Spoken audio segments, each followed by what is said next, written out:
Mimi ni Daktari Raghavendra Kosgi, mshauri mkuu wa upasuaji wa darubini, daktari wa mfumo wa mkojo na mtaalamu wa tiba ya ngono katika hospitali za Apollo, Jubilee Hills, Hyderabad. Sasa hivi nitakuelezea kuhusu uvimbe wa epididymal. Epididymal cyst ni nini? Epididymal cyst ni mfuko uliojaa majimaji unaopatikana karibu na korodani au nyuma ya korodani ndani ya epididymis, sehemu yote ambayo iko kwenye mfuko wa korodani. Basi huwa inatokea mara nyingi lini? Huwa inapatikana sana kwa watu wa umri wa kati ya miaka 20 hadi 40. Ni nadra sana kutokea kwa watoto.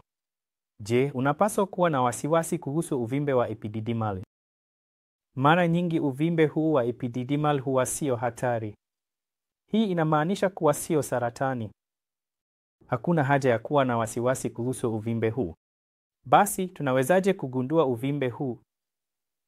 Kama uvimbe ni mdogo sana, tunaweza kuupata kwa bahati tu wakati wa uchunguzi wa mwili au unapofanyiwa ultrasound ya korodani. Kwa sababu nyingine, tunaweza kugundua uvimbe huu wakati mwingine ukijikagua mwenyewe na uvimbe ukiwa mkubwa, unaweza kujigundulia mwenyewe kuna uvimbe au bonge kwenye korodani. Hivyo, hizi ndizo njia za kawaida tunazoweza kugundua maeneo ya kawaida tunapoweza kupata uvimbe huu.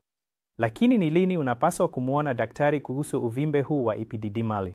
Kama uvimbe ni mkubwa sana, kama unakusababishia usumbufu, maumivu kwenye korodani au unahisi maumivu unapoguswa, hizi ndizo sababu zinazokufanya uende kwa daktari. Basi tunawatibu vipi wagonjwa hawa? Kama uvimbe ni mdogo sana, hakuna cha kufanya. Unachotakiwa ni kufuatiliwa mara kwa mara kila miezi 6 hadi mwaka mmoja ili kuona kama unakuwa au umebaki vile vile.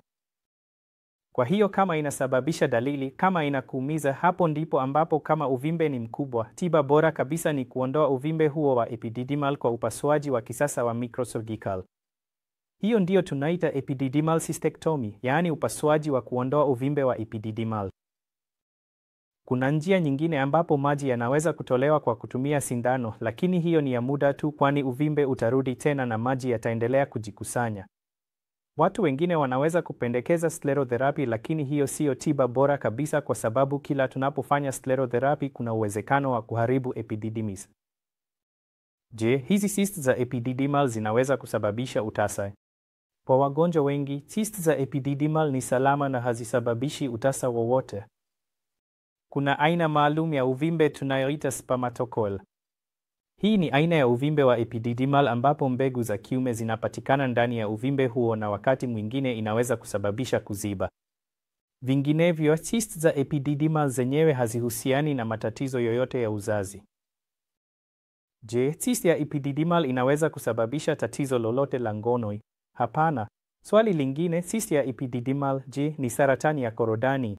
Hapana. Hili pia ni jambo lililo wazi kabisa. Epididymal cyst ni mbaya. Hakuna haja ya kuwa na wasiwasi, lakini ikiwa ni kubwa au inakuumiza, unapaswa kumtembelea daktari wa mkojo au daktari wa afya ya uzazi wa kiume ili upate uchunguzi zaidi.